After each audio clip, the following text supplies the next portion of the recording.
Batista hadn't realized what was happening, Oh, Booker could have left Boston that night with a broken neck. And number one, low key, you lucky. Oh, I was just about to mention this whole situation. I was about to be like, luckily he didn't slam him on his leg like Brock Lesnar did to Hardcore Holly. Oh, what's up?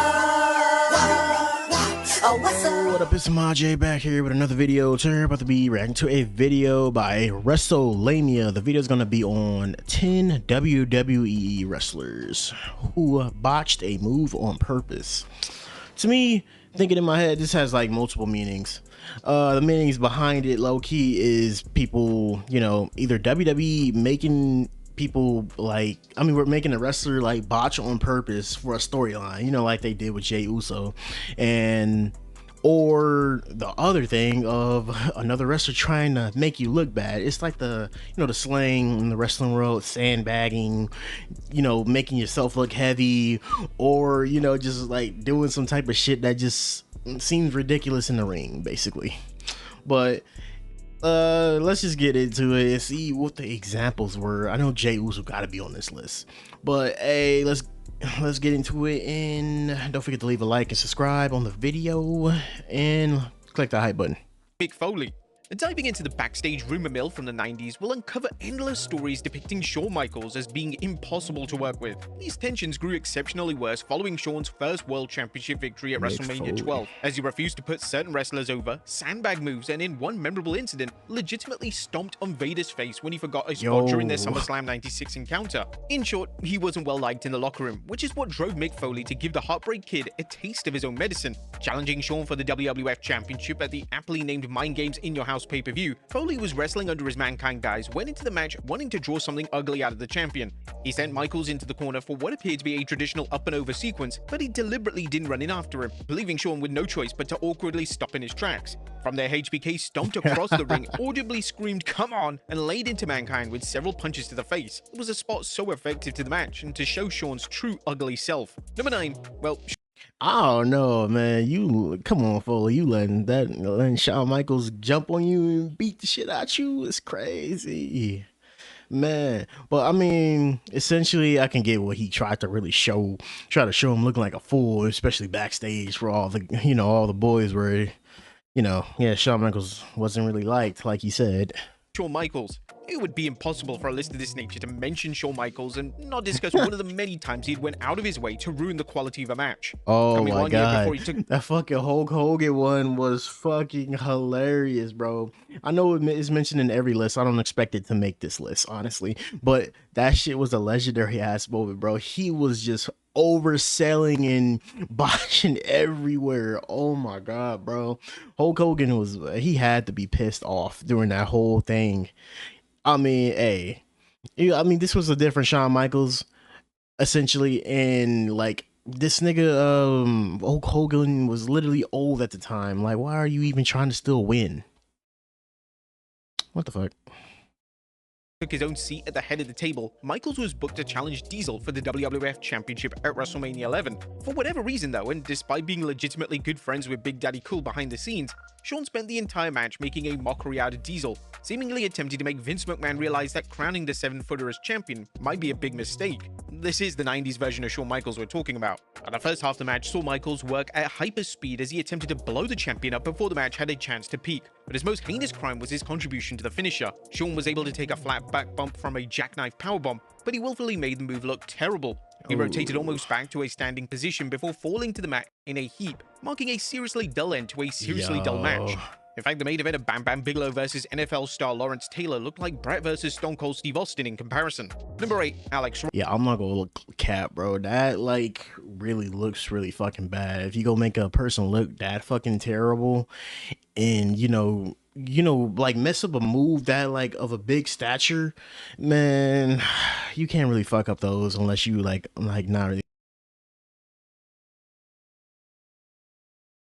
No right to sandbag their opponent, let alone their opponent's finishing move. It's Alex Riley, and yet that's exactly what he did to Jack Swagger in the summer 2011.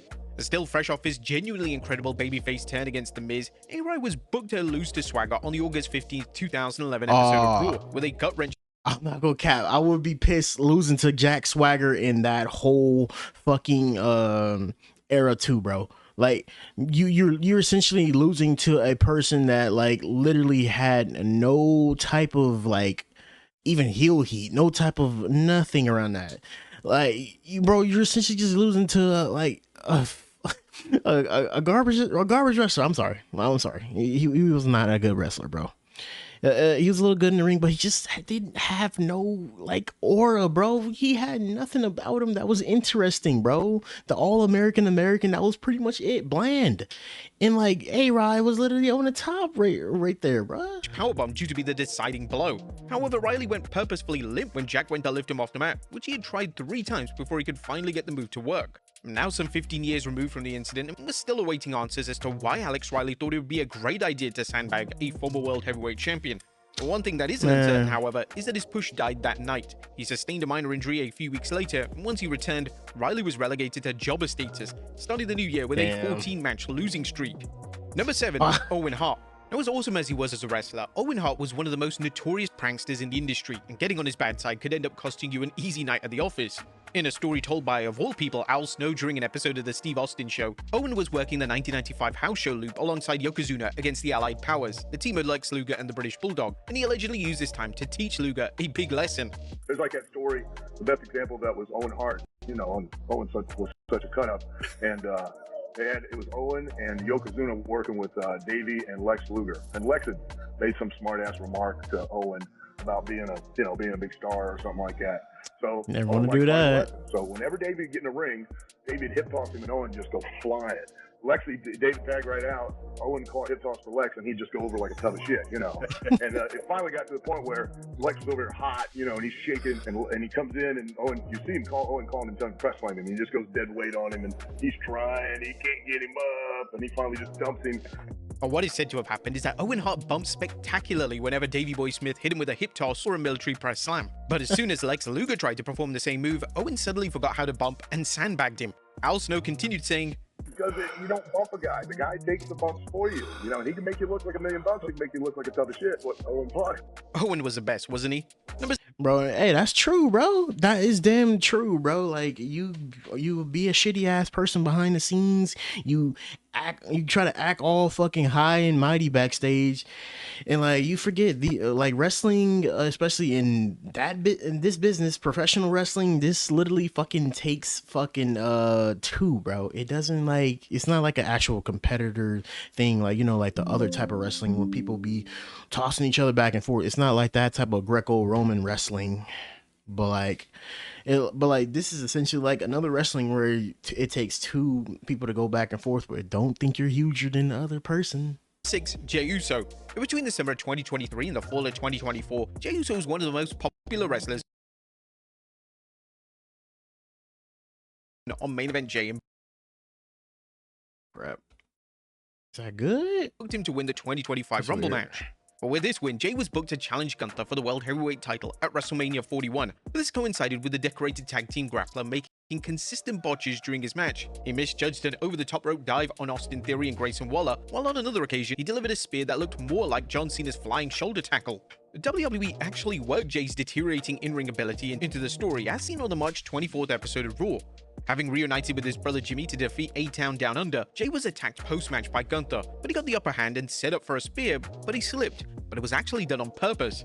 Tripping on his own ankles and walking straight into a Gunther annihilation, the so-called botch was done to enhance Jey's character development before he eventually managed to overcome Gunther at the Show of Shows, thus beginning his reign as a World Heavyweight Champion. It made perfect sense as well, as Jey was truly the underdog in this match, and the botch was definitely to show that his confidence was deteriorating. Number 5. Hulk Hogan. I mean, low-key, I mean, it was like a good thing to show, but honestly, at the same time, it really kind of like doubled down on people really saying he's a terrible wrestler, bro. It kind of, you know, those IWC wrestlers was having a fucking, you know, ball with that shit that day. I remember that shit going up on Twitter. All the people on Instagram comments, Twitter, saying, "Oh, you see, he is a horrible wrestler. You see, he shouldn't be pushed." And like, it really annoys me. Like, people were just dig riding this nigga like back in the early stages of the Yeet era. They was just eating along with this nigga, but then people like change their minds too fucking fast.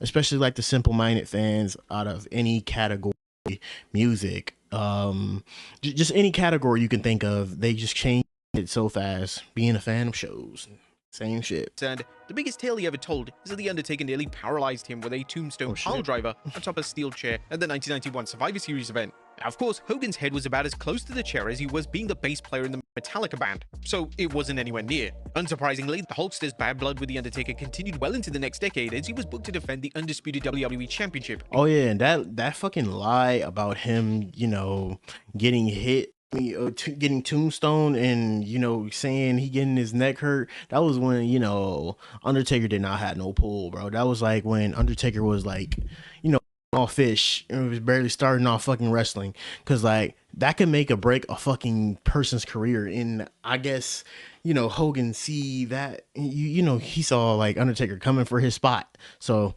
that's like probably like one reason why he did that shit. Against the American Badass at the 2002 Judgment Day pay-per-view.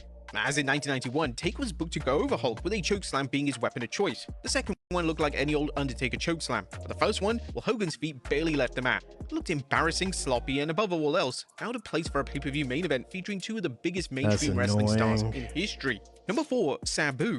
A pillar of Extreme Championship Wrestling, Sabu was always keen to incorporate steel chairs, tables, barbed wire, and whatever else Paul Heyman had stored under the ring into his matches, with many of his key spots involving him setting up a chair, darting across the ring, and using the metal to springboard himself onto the top rope, which he would then follow up with a moonsault or a leg drop.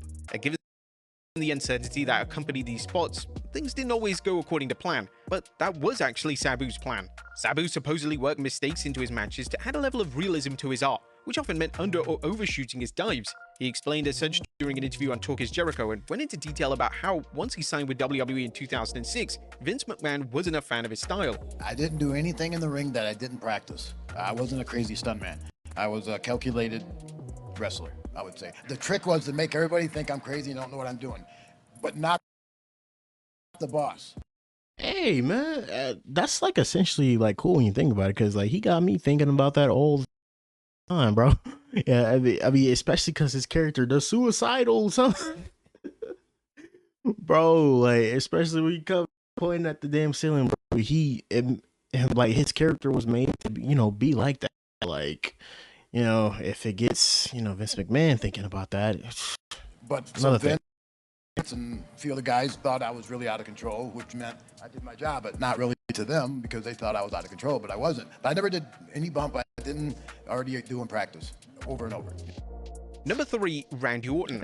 One of the most brutal matches in modern WWE history took top billing at the 2016 SummerSlam pay-per-view, as Brock Lesnar defeated Randy Orton with the finish scene. That was planned, even if there was perhaps a little more blood than WWE would have liked. But the same couldn't be said about Randy Orton sandbagging Brock's German suplex attempts. 2 years on from Brock opening the gates to Suplex City, he booked Randy on a one-way ticket, but for whatever reason, there was no cooperation in the move, leaving the pair essentially falling backwards together with little or no impact. Like other examples we've discussed, we're still waiting an answer as to why Randy intentionally ruined. I mean, I probably can come up with it. He probably just didn't want to get suplexed around like John Cena was. John Cena was humble about it, but like Randy, I'm pretty sure he's pretty like taller than you know, Cena, and like almost the same size as Brock Lesnar, and I'm pretty sure he doesn't want to be getting tossed around like that. In the quality of the match, though perhaps he was furious with everyone involved, given that he was only told when he arrived at the building that the plan for the match was to make Brock look strong at his own expense. Number 2, Booker T. Pro wrestling is an industry full of overinflated egos, and this has resulted in many fights breaking out behind closed doors. And in WWE, fewer is noteworthy as a May 2006 scrap between Batista and Booker T. 3 months before they eventually collided over the World Heavyweight Championship at SummerSlam, the Animal and the then King Booker are said to have gotten into a scuffle while taking part in a photo shoot for the biggest party of the summer, with Booker having claimed that Batista viewed himself as being superior to the rest of the SmackDown roster. And many of his Blue Brand brothers sided with Booker. I mean, you can literally kind of see that back in the day, because like this nigga was getting pushed to the fucking moon, bro. So, you know, why wouldn't he get an ego like Shawn Michaels had back in the, you know, 90s? But like, this shit's not gonna go over in this era because it's much more lenient, especially in 2007. But back in the 90s, you can't do shit. Booker in the argument, leaving Batista earmarked as public enemy number 1 before at last SummerSlam arrived. The match itself wasn't particularly memorable and ended in a disqualification win for Batista, but he did manage to execute a Batista bomb during the match. Well, barely. Indeed, Booker sandbagged the animal during his powerbomb attempt, though it very nearly backfired, as if Batista hadn't realized what was happening, and Booker could have left Boston that night with a broken neck.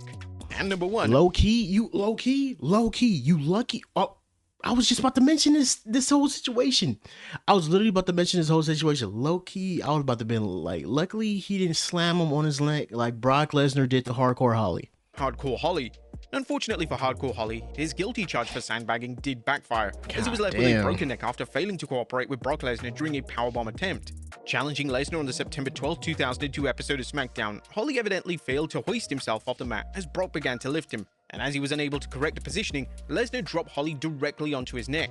Miraculously, the multi-time Hardcore champion not only finished the match with a potentially paralyzing injury, but he even took an F5 in the process and wrestled another 2 matches, albeit untelevised. Discussing the matter on the All Things Wrestling Radio in 2018, Holly claimed that he did not sandbag the Beast Incarnate, though all the evidence points to the botch being his fault and nobody else's. Things happened, and it just happened. The timing was off, and it was malicious. It wasn't intended to happen, and Brock and I are good friends in and out of the ring, so we had a good working relationship. I enjoyed working. Are you sure you would call that good friends after this nigga just literally, like, after you had your like hand on your neck, he stomped your neck, basically?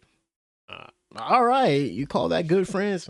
My homie wouldn't stomp on my neck if he saw that I was injured, especially even in the wrestling ring. With him. After it happened, he felt bad, and he called me after the surgery, and he'd check on me periodically and see how I was doing. So for those people that think they know what happened, I'm wrong. They don't. But there you have it, folks. 10 WWE. Hey, I guess maybe I'm wrong about that whole little situation between him and Brock, but like, it looked kind of convincing. I guess that's why wrestling is what wrestling is. But shit, man, the one worst thing on there is you just got to be number 1. I guess him getting sandbagged, he says it wasn't, but like I felt like it was. It looks sandbaggish, bro. But like, hey, if you guys want to go check out more of the wrestling stuff, go check out WrestleMania's full video. It'll be linked to the description. And if you want to check out more reactions by me, it'll be in the playlist. Go on my profile, you'll find it. But don't forget to leave a like and subscribe on the video. And we are on the road to 650. He was the best guy around. What about the people he murdered? What murder?